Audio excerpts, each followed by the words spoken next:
suffering and misery. Our hearts are longing for the endless home of peace and love and harmony. Oh, no more bitterness, hatred or greed. Paradise is the place we need. I feel the peace inside of me. This is Dr. Laurence Brown with another episode of Interfaith Issues. I concluded last session discussing this book, The Eighth Scroll, a book that I have authored. It can be found on Amazon.com. It can be found on the website, www.eighthscroll.com. And I would like to continue with this episode by doing something which I think is a little bit unusual, but it takes me back to my childhood. You have to remember, I'm 50 years old. When I was raised, we still had radio shows where they read dramas, and they played out a drama to the audience in a reading. And that is what I would like to do to you, or do for you, inflict upon you, some might say, in this episode. I'll begin by reading the back cover of the book to give the audience a flavor. Those who saw the episode before, I described how The Eighth Scroll is an action-adventure novel. It is a novel that throws the audience into two very dynamic controversies. One is the controversy of the Dead Sea Scrolls. The other is the controversy of the Palestinian-Israeli conflict. The back cover reads as follows. An ancient scroll has been unearthed. 1900 years after the Essene Jews hid their most precious scrolls in the caves at Qumran, a Catholic priest working on the Dead Sea Scrolls project discovers a text that describes the final edict of the Dead Sea Scrolls, but hides it in fear of the heresy it contains. When prominent archaeologist Frank Tones unearths a reference to the hidden scroll, he wonders if this scroll could be the long-lost gospel of Jesus, or maybe even of James. But before he can act, those who know of the scroll's existence become mysteriously silent or dead, leaving only a father and son team to find the scroll and tell its secrets to the world. In an epic, multi-generational story that spans the globe, they must outwit the Mossad, the CIA, and the Vatican's secret weapon, the Mafia, the Italian Mafia, to bring the truth to light, no matter the cost. Let me begin. Let me give you a reading. I would like everybody in the audience, as I did when I was a child, to sit back and relax, maybe even close your eyes. Listen to the story and get a taste, so that you understand where the story will take you and whether or not you would like to continue it on your own. Prologue. Qumran, on the Dead Sea, 68 CE. Qumran, I must say, is the area where the Dead Sea Scrolls were discovered. 68 CE was the time when the keepers of the Dead Sea Scrolls, presumably the Essene Jews, were wiped out. That is the time when the Dead Sea Scrolls were hidden. And this is how the story begins. When death approaches, your life will play before your eyes. The elder who told Jacob this years before now lay crumpled in a bloody heap before him, nestled in ringlets of his own intestines and oozing the stink of disembowelment. Jacob tore his gaze from the twitching corpse, locked eyes with the Roman legionnaire who lifted his weapon from the lifeless body, and froze when the legionnaire raised his gore-streaked sword for the stroke that would sever Jacob's neck. As though with a mind already detached, as though time itself paused to honor him with one last memory, Jacob recalled not his whole life, but only the last hour. He had been hunched over in the bowl of his cave, working frantically to hide the Essene's library of scrolls. One glance out the mouth of the cave at the darkening sky, mirrored in the vast expanse of the Dead Sea below, told him he had run out of time. Why did I ever join the sect of Essene Jews? If they knew my Christian beliefs, they would banish me forever. The instant he conceived the thought, his mind conjured up memories of slashing swords, screams, and bodies tumbling into the dust in pieces. That's why I joined, he said to himself, for protection. For a moment he reflected how, 30 years ago, the Romans had hunted down the disciples of Jesus, the Christ. Now, 2 years into the Jewish rebellion, the Romans hunted down all Jews, excepting his own sect of Essene Jews. But every Essene knew their scant protection could end at any instant, and Jacob couldn't banish from his fears the tales of wild beasts tearing Christians to pieces in the Roman Colosseum, which Emperor Nero had kept lit at night with human candles.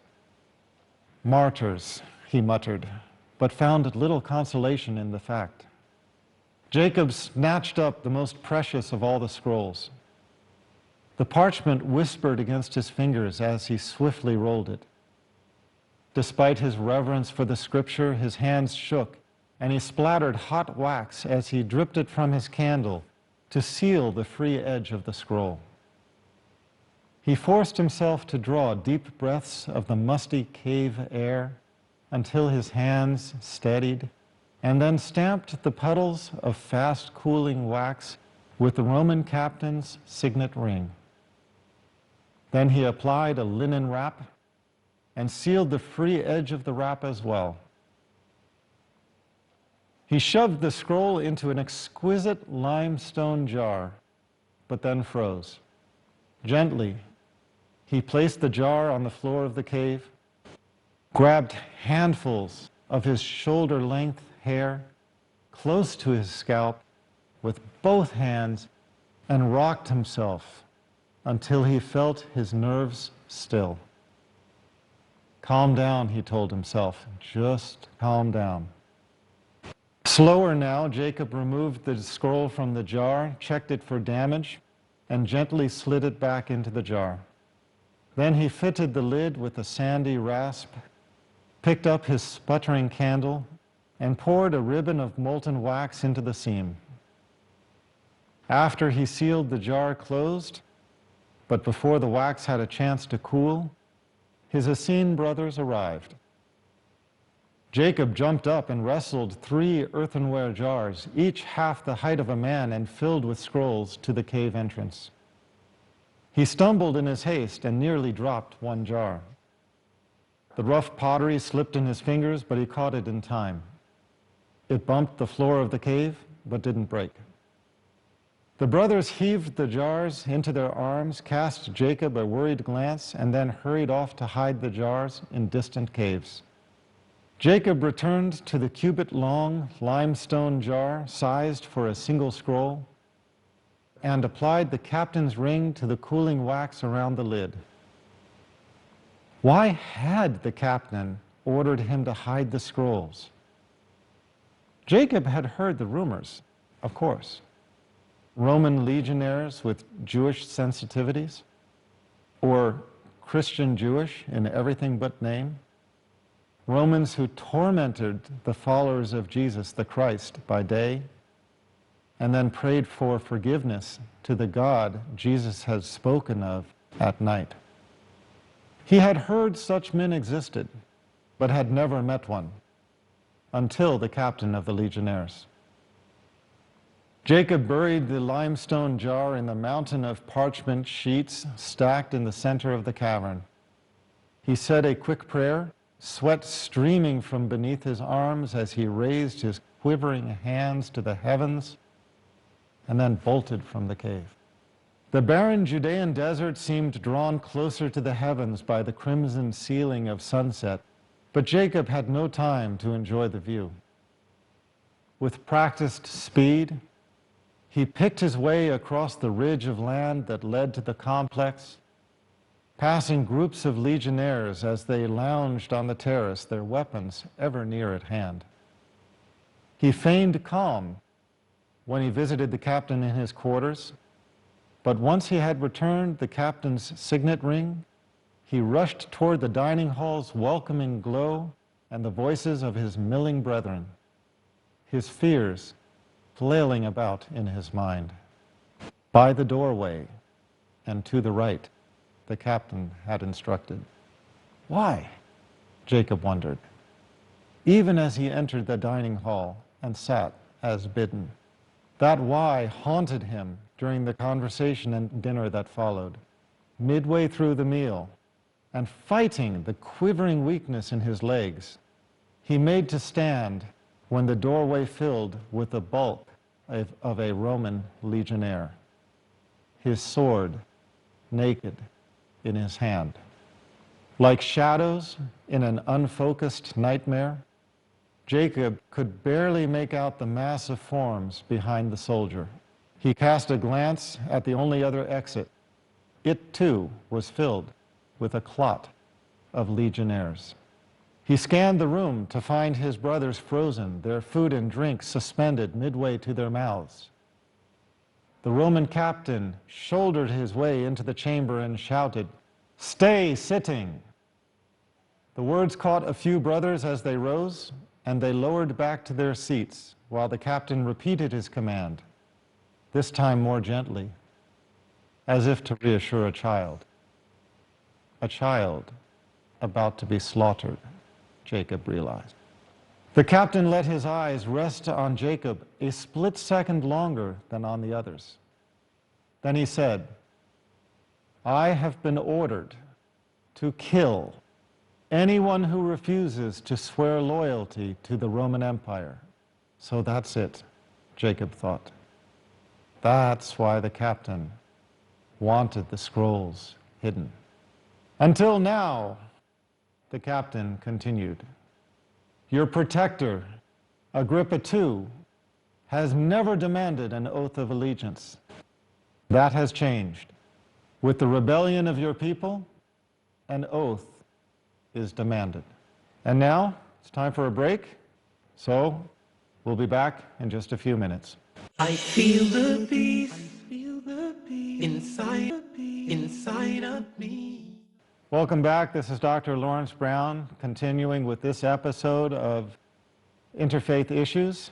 In this episode, I am reading from my novel, The Eighth Scroll, and I will continue from where I left off. The Roman legionnaire captain is stating as follows.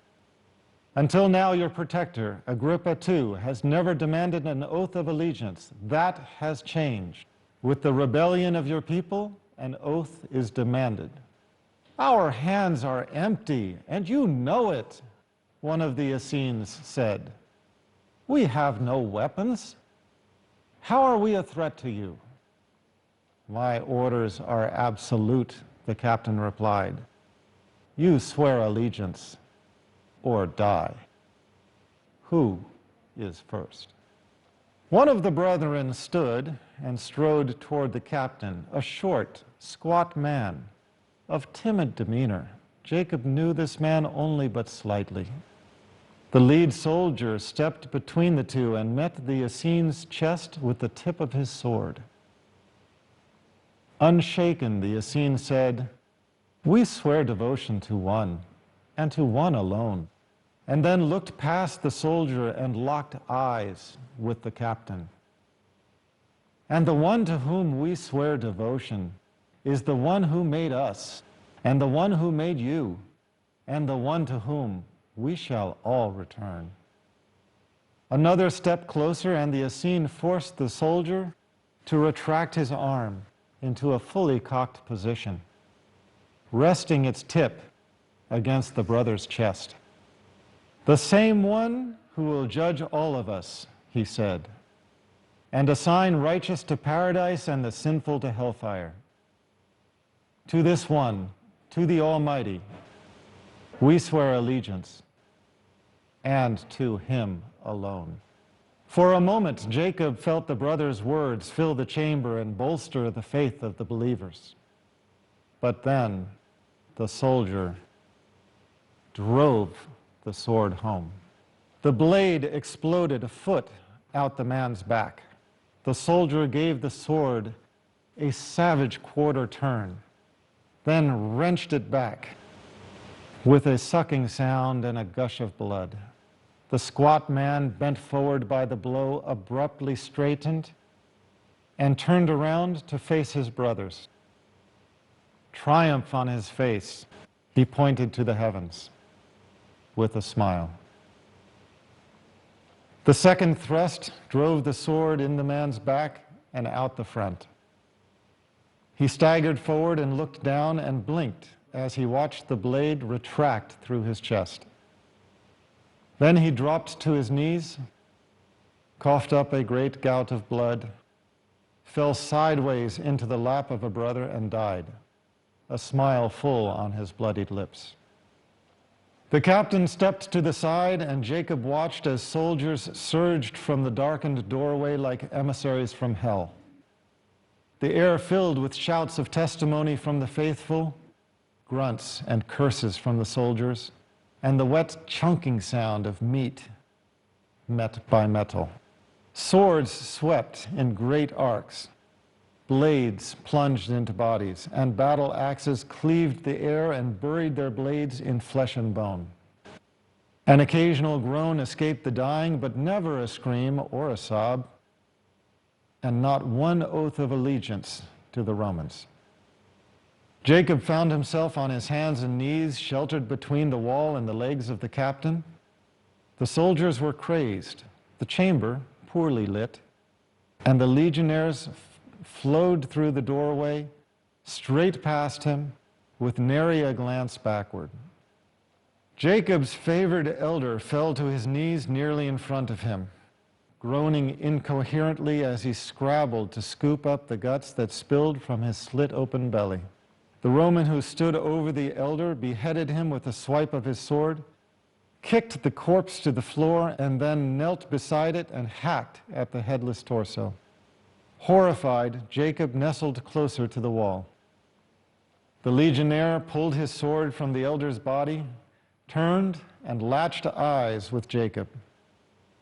Standing, he lifted his blood-streaked sword and stepped into striking range. When death approaches, your life will play before your eyes. Jacob's mind snapped back when the captain whirled, jerked Jacob to his feet, and pinned him against the cold stone wall, waving the soldier away. To Jacob, the captain whispered harshly. Jacob jerked his eyes back to the captain's face, a grim, taut mask, with eyes that betrayed only the barest twinkle. He gasped a breath in two quick stutters and yelled, "I swear allegiance. I swear allegiance." Soldiers turned from their kills and snickered, unaware of the props behind the play. The closest legionnaire lowered his sword, spat into the dirt floor, and turned away in disgust. "This one bears true allegiance," the captain yelled to them. "Let no one harm him, for he is under my protection." He turned back to Jacob and whispered, "Peace be with you, my friend. Pray for me." Then he swung Jacob around like a puppet and shoved him through the doorway, straight into the arms of a waiting legionnaire. And at that moment, Jacob knew death. The certainty of it cast a blanket of calm over him, and he closed his eyes in prayer. "Hey, enough of that," the legionnaire said with a grim chuckle. "Look where that got your friends." Jacob froze, disbelieving. But the legionnaire grabbed his arm and led him out of the complex. At first, his legs faltered, but the legionnaire steadied him as though guiding a man feeble with fever. At the outer wall, the Roman belted something about his waist and whispered, "Food and currency." Jacob's fear-weakened legs nearly buckled when the legionnaire draped a full water skin over his shoulders, but he straightened immediately when he felt a ring slipped onto his finger. "Captain changed his mind," the soldier said. "He said you'll be needing this more than he. Now listen carefully. If anyone stops you, show him the ring. That will guarantee you safe passage. Next, use your water sparingly. It must last you until you find safety. You can't go to Jerusalem. That would be suicide. So take the trade route opposite. And stay away from here until this is over. And Jacob, may God be with you." Jacob swallowed hard with a throat sucked dry by fear. So it was true. There were friends, albeit the most hypocritical kind, in the ranks of the Romans. But there was no time for talk, and the legionnaire gave him a push-start backward into the darkness and drew his sword. Jacob stood numbly and watched, helpless as a lamb before the slaughter, but the soldier only winked and disappeared back into the complex. For a moment, Jacob stood rooted to the spot, but then the demons of his fears spun him around and chased him into the night. This is only the beginning of the 8th scroll.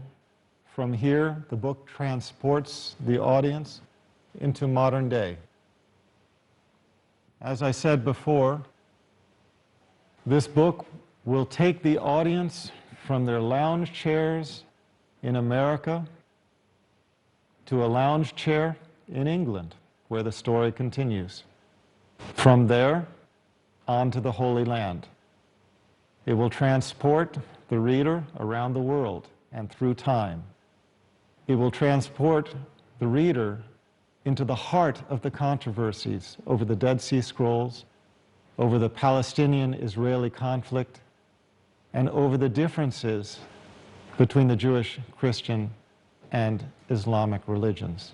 But more than anything else, it will take the reader's imagination on a ride, on an adventure through all of this, and inshallah, give them a story they will never forget.